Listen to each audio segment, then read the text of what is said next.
उर्दू की मैं बेटी हूँ, मेरा नाम गजल है, लब फूल के जैसे है, मेरी आँख कवल है। आदाब नाजरीन, मैं हूं आसिफ खान। सफ़र गज़ल का जारी है। इस प्रोग्राम की गुज़िश्ता किस्तों में हमने अपने इस खूबसूरत सफ़र के दौरान गज़ल गोई के मुख्तलिफ पहलुओं पर रोशनी डाली और आपको बताया कि हिंदुस्तान में गज़ल के खदोखाल को संवारने में किस किस ने क्या क्या रोल अदा किया। आज की इस किस्त में हम आपके लिए लाए हैं गज़ल गायकी के बारे में कुछ अहम मालूमात। अक्सर अंग्रेज मौरखीन ने भी लिखा है कि दूर से आहंग पर आवाज़ आ रही थी कि गज़ल की, और मैं खिंचता चला गया, उसके करीब जाता चला गया। जब मैं करीब पहुंचा तो मैंने देखा कि सादी की गज़ल पर लोग झूम रहे थे। देखिए, ताल्लुक़ तो है दिल से।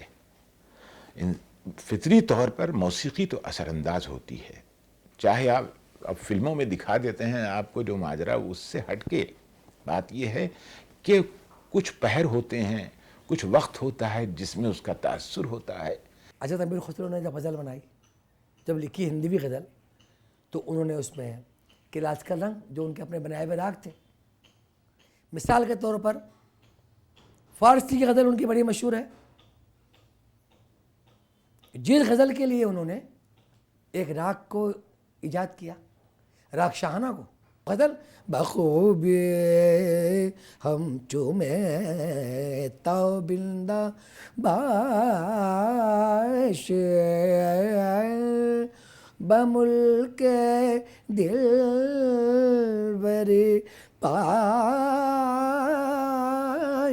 बाश बखूब हम चूमे ताबिंदा। ये गज़ल के लिए उन्होंने शाहाना राग बनाया, तो रागदारी तो वहीं से शुरू हो गई गज़ल के साथ। नाजरीन, अपने इब्तदाई दौर में गज़ल गाने वालों ने बादशाहों, राजाओं और नवाबों के दरबार में अपने फ़न के जौहर दिखाए। मुख्तलिफ रक्कासाओं ने रक्स के मज़ाहिरे के साथ साथ गज़लें भी पेश करना शुरू कर दी। इस दौरान तवाइफ़ों ने अपने कोठों पर और डेरे वालियों ने मेलों में अपने फ़न का मुजाहरा शुरू कर दिया। रफ्ता रफ्ता गज़ल गायकी ने फ़न की शक्ल अख्तियार कर ली। दाग का दौर आया। दाग का दौर नवाबैन का दौर था। बादशाह ख़त्म हो चुकी थी। नवाबैन के अपने अपने महलात में, उनके महलों में, उनके दीवान ख़ास में, दीवान आम में, मजालिस ख़ास व आम में गज़ल गायकी रही। अब उस ज़माने में रक़्स भी आ गया वाहिद अली शाह के दौर से।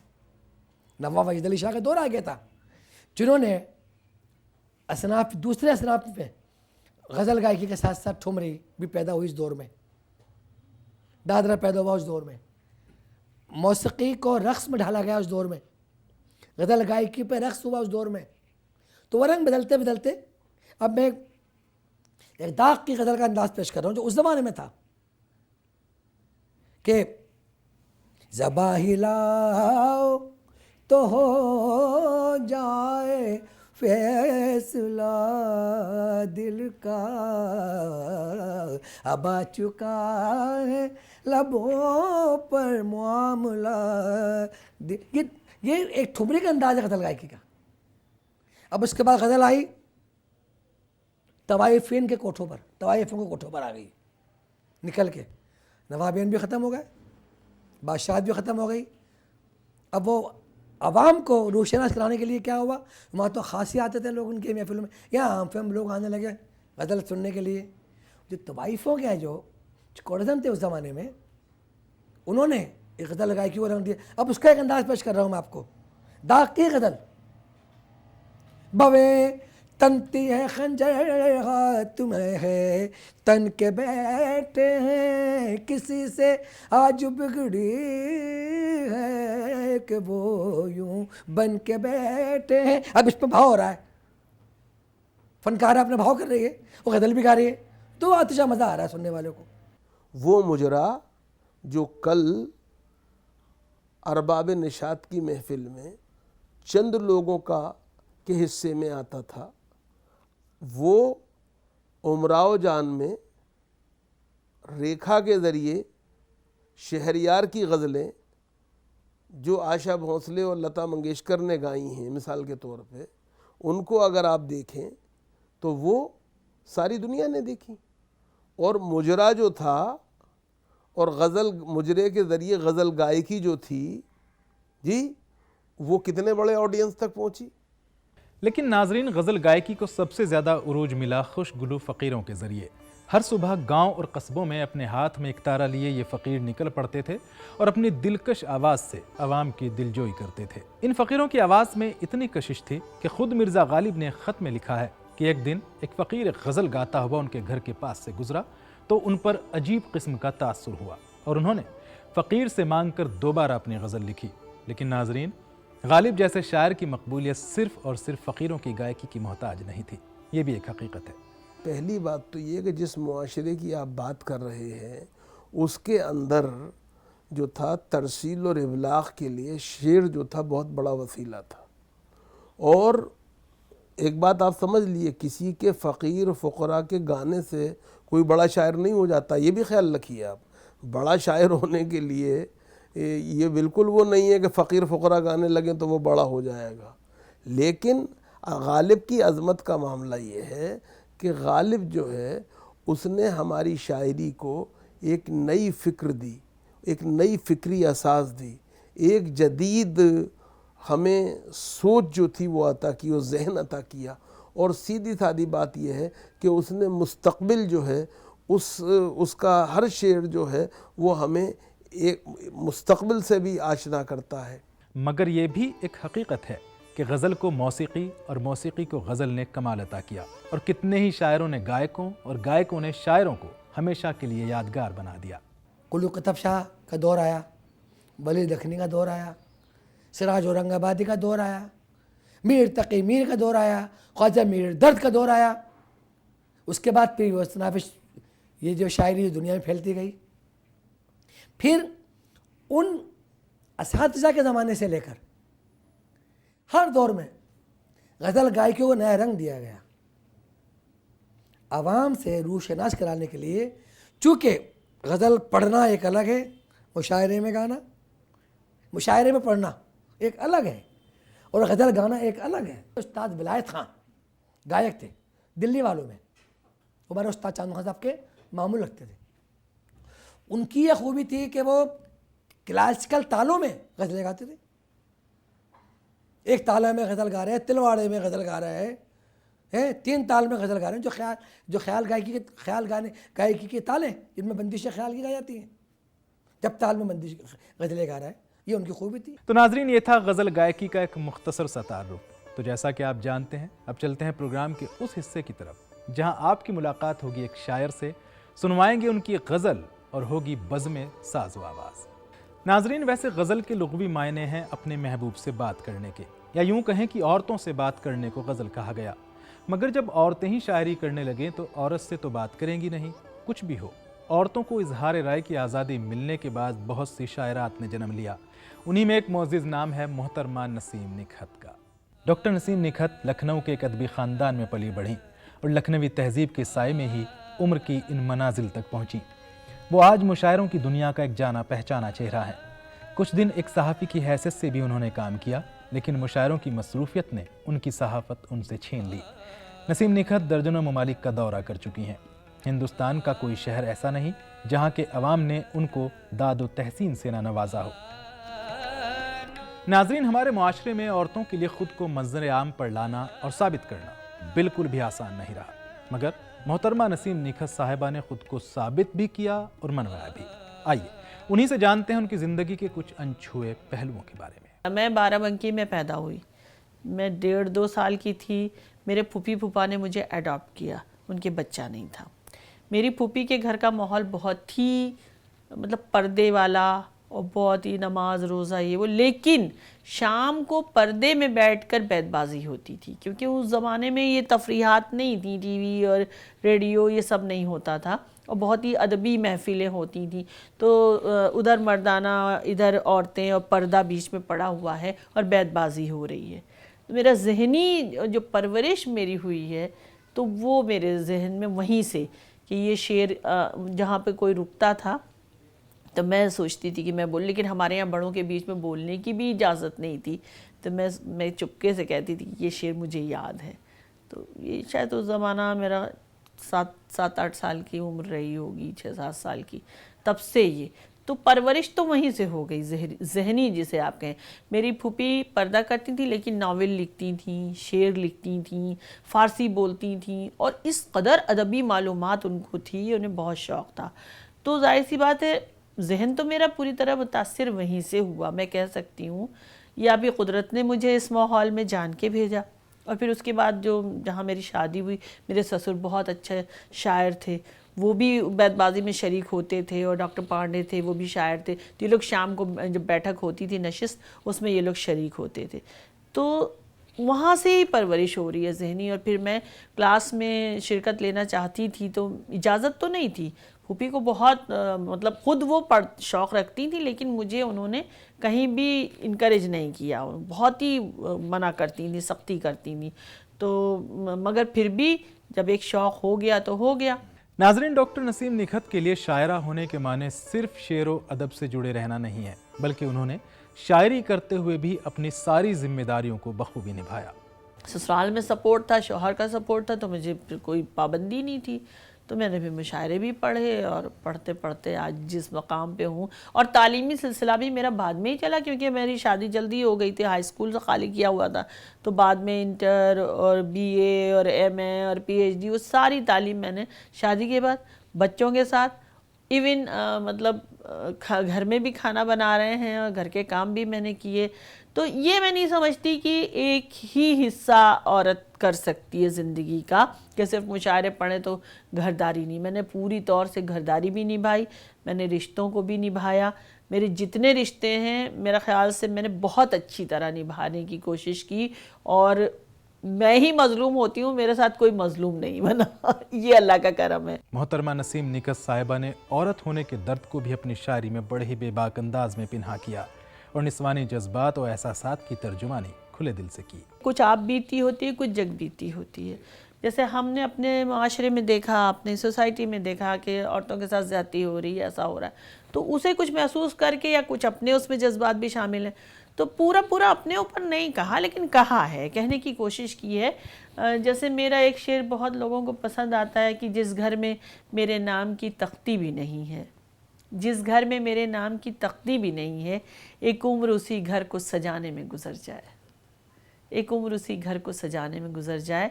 और मैं उसे ज़िंदगी सौंप कर उसके आंगन की बांधी रही, मैं उसे ज़िंदगी सौंप कर उसके आंगन की बांधी रही, मुझको 2 रोटियां दे के वो ये समझता है रब हो गया।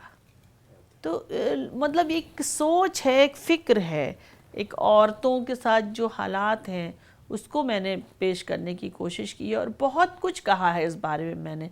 अभी जो समाज में हो रहा है, तो क्या शायर का जहन नहीं चीख उठता है?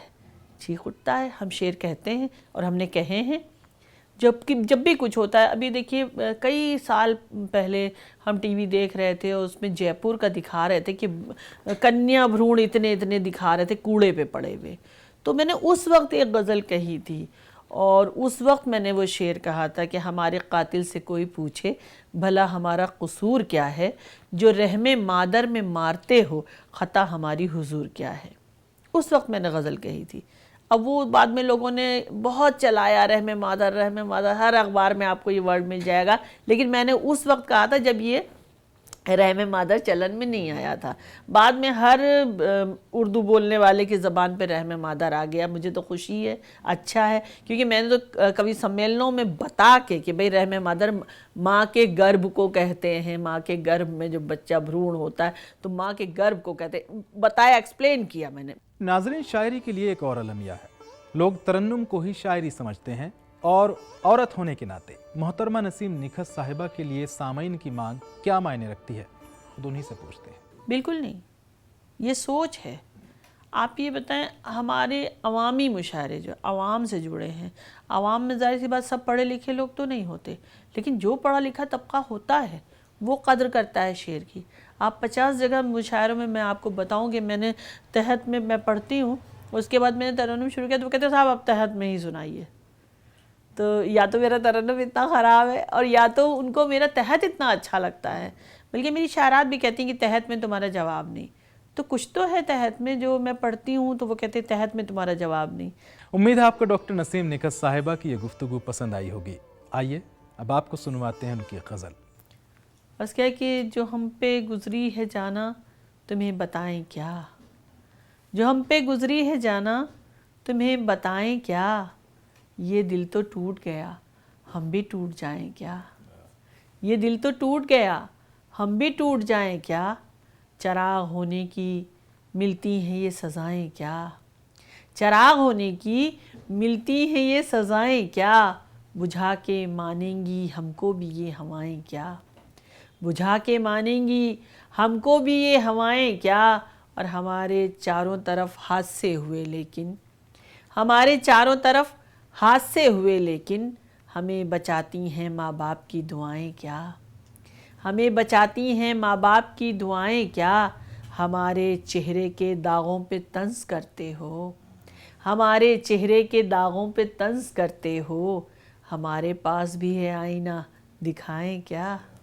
हमारे पास भी है आईना दिखाएं क्या, हमारे पास भी है आईना दिखाएं क्या, और न टीस है न कसक है न आह है दिल में, न टीस है न कसक है न आह है दिल में, चली गई हैं हवेली से खादमाएं क्या, चली गई हैं हवेली से खादमाएं क्या, और तुम्हारे बाद सफ़र में कोई मज़ा न रहा, तुम्हारे बाद सफ़र में कोई मज़ा न रहा, हर एक मोड़ पे सोचा कि लौट जाएं क्या, हर एक मोड़ पे सोचा कि लौट जाएं क्या, और हमें लिबास भी सादा पसंद है नखत, हमें लिबास भी सादा पसंद है नखत, जो दिल ही बुझ गया बाहर से जगमगाएं क्या, जो दिल ही बुझ गया बाहर से जगमगाएं क्या। और नाजरीन अब वक्त हुआ है सुर और साज की महफिल सजाने का। आइए सुनते हैं डॉक्टर नसीम निकत साहिबा की गज़ल के कुछ अशार इस दिलकश आवाज़ में। तो रुख करते हैं साज और आवाज़ की महफिल का।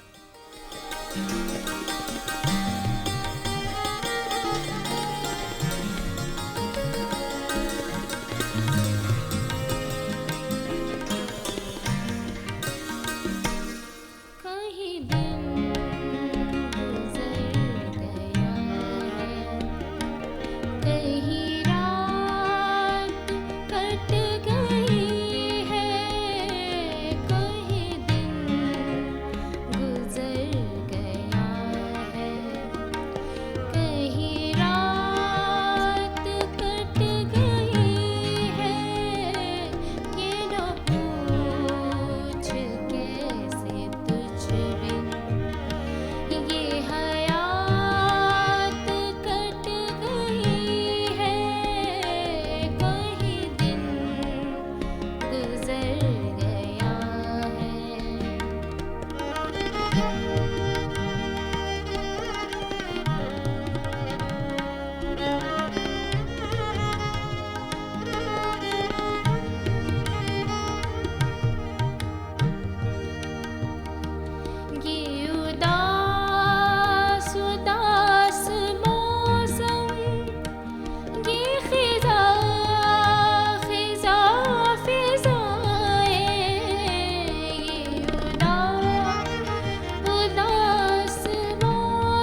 क्या बात है।